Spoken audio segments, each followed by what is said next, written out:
going, guys and ladies? So one of the things that I've talked to the team about is there's a lot of things to be learned from our season. You know, what every season comes down to is a play here and a play there.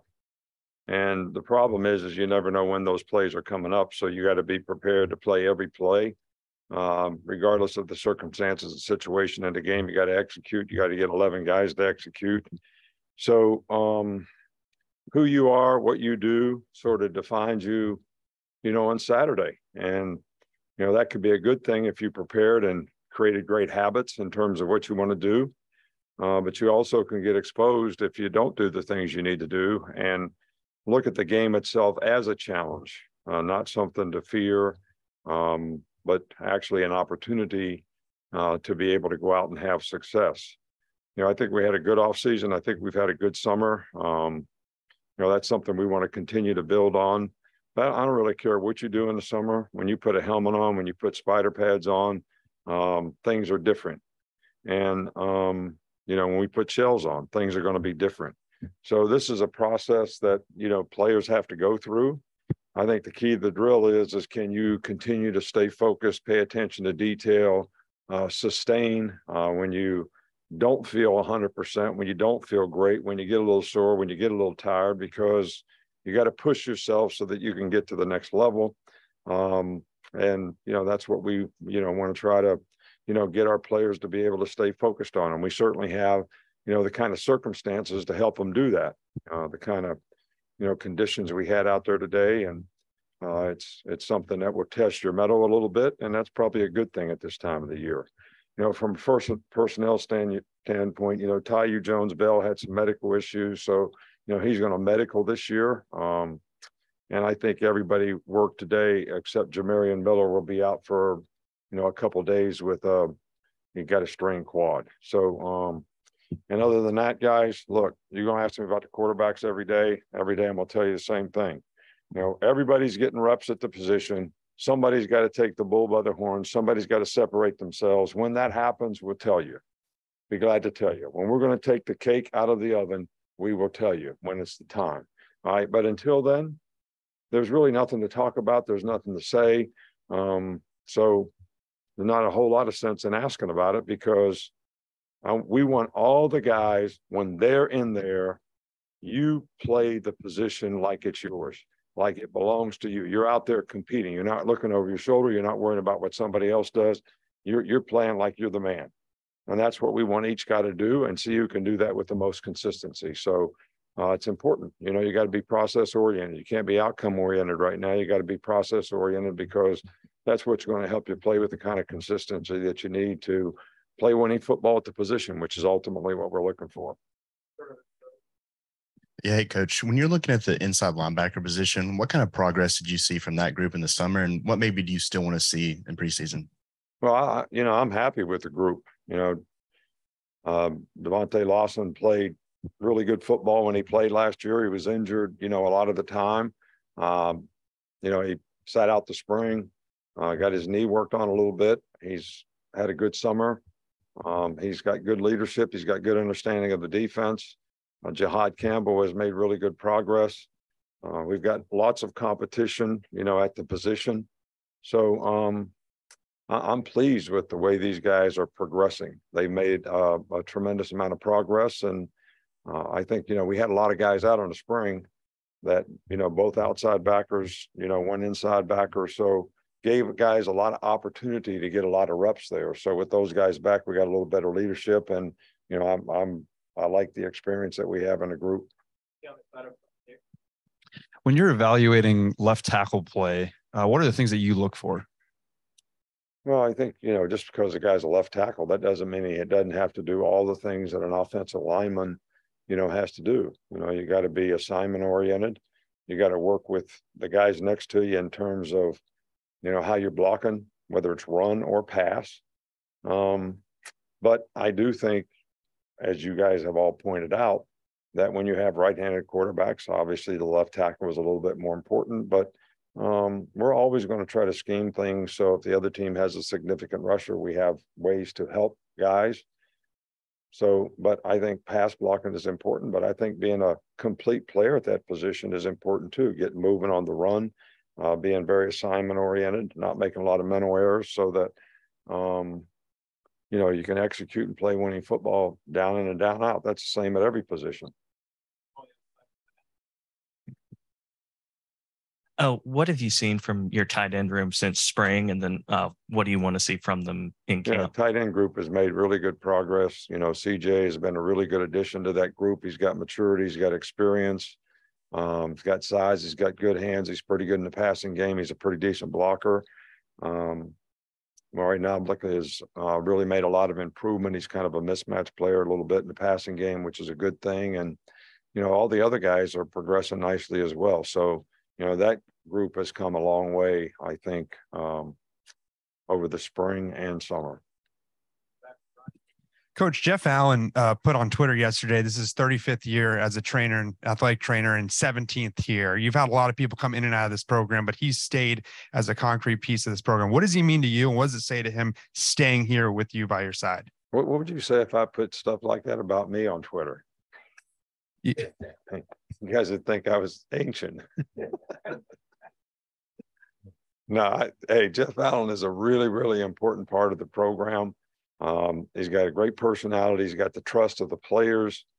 He has stayed here.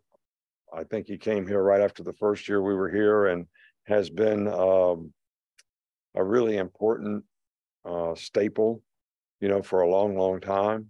I think medical staff is so important in this day and age because the players need to be able to trust those people. Jeff Allen does a fantastic job. Dr. Kane does a good job. Dr. Andrews does a good job when he comes around. So I think that's one of the real pluses for our program is the quality of medical staff that we have. And we have great facilities. So they've done a fantastic job. Jeff has done a great job. He's an asset to me too, because he has a great feel for the players, where they're at, what we need to be doing. So that input is really valuable as well.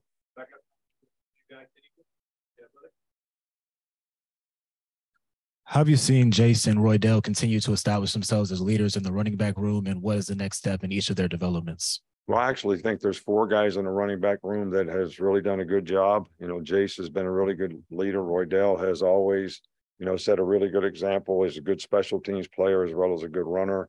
Loves to play on teams, loves to do whatever he can to help the team. Jace has really stepped up and set a good example. And, the 2 young players, Justin and Jam, have done really, really well too. And, of course, we have a new addition, the new freshman, but he's probably a little bit behind the other guys just from a learning curve standpoint. But I like all those guys. I think they all have great attitude. And I think that's one of the strongest positions from a depth standpoint on our team. You brought in Jalen Key from UAB. He's a guy that kind of played a little bit in the box over there, but he also can play deep. Just what does having a versatile guy like that do for the secondary? Well, I think we needed a couple versatile guys in the secondary. I like the 2 guys that we're able to add. Jalen is learning the system, but he is an instinctive player. He does have good size. I think he can play in the deep part of the field, and I think he can play in the box. I think that he's learning, but he's got a great attitude and he's smart. And I think the experience that he has, because he has played before and played some games at this level in the SEC, will really help him develop. And I think he's going to be a guy that can really help us and contribute. I'm not sure exactly what role yet. We moving a lot of guys around to different positions, but trying to find the best 5 guys to sort of play the best spots in the back end. What were some of the qualities that you saw in Tyler Buckner when you were scouting him, and how much did Tommy help in sort of that process given their time together? Well, Tommy knew the guy better than anybody could know him. I mean, he coached him for a couple of years. So the guy was injured last year, so he didn't get as much experience. I think he started 2 games and played fairly well. So we got the opportunity to see that. But, Tommy knows him better than anybody else could. I think you always know a player when you coach him. You know what his strengths are, what he needs to improve on. And I still think that he's probably getting comfortable with the system. There's some new terminology in it. And I think he's probably still getting comfortable with the players around him, because the other guys have been with those guys a little more. But I do think there's really good competition at the position. Coach, when you look at defensive line play, what's the biggest challenge in consistently pressuring that pocket there on the quarterback? You know, I thought sure you'd ask me something about Nick's kids. Because when we were at Nick's kids, you asked me a football question. So I thought when we're asking football questions, you would ask me about Nick's kids. No? No, I'm just kidding. Well, defensive linemen to me have to have lower body explosion and initial quickness, be able to strike and attack up front and not catch blocks, so that you force the offensive line to make a decision about how they're going to block you. I think the tendency is guys want to sit back and read, but I'd rather them, you know, strike and be aggressive and get across the line of scrimmage and close the distance on the guy that's blocking them. Play a little more aggressively up front, take gaps, cut gaps. I think that also helps you when a guy sits to pass, you're already attacking them. So you can get into them, get your hands into them quickly. So it's important to be able to move your hands and use your feet at the same time if you're going to be a good pass rusher and you're going to be able to get off blocks and disengage. So that's something that we always look for. And can the guy finish on the quarterback? You know, lots of times you see guys, they have a good pass rush, but then they can't get the quarterback on the ground. And there's a lot of really good athletes playing the position. So that's really challenging for a guy to be big enough, strong enough, physical enough to play in a defensive line and still be athletic enough to finish on the quarterback. So those are some of the qualities that we look for. And you got to be tenacious. I mean, you got to be instinctive too. Everybody asks all the time, what is instincts? Well, when do you get off a block? If you get off too soon, the back cuts. If you get off too late, he's gone. So like I told you guys before, you can teach somebody how to swing a bat. You can teach them what the strike zone is. You can't teach them it's a good pitch to hit from the time it leads the pitcher hand to get the home plate. They got to figure that part out on their own.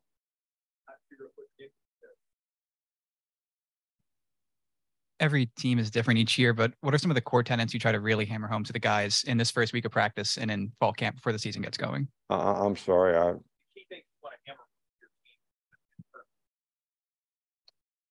Well, I think I kind of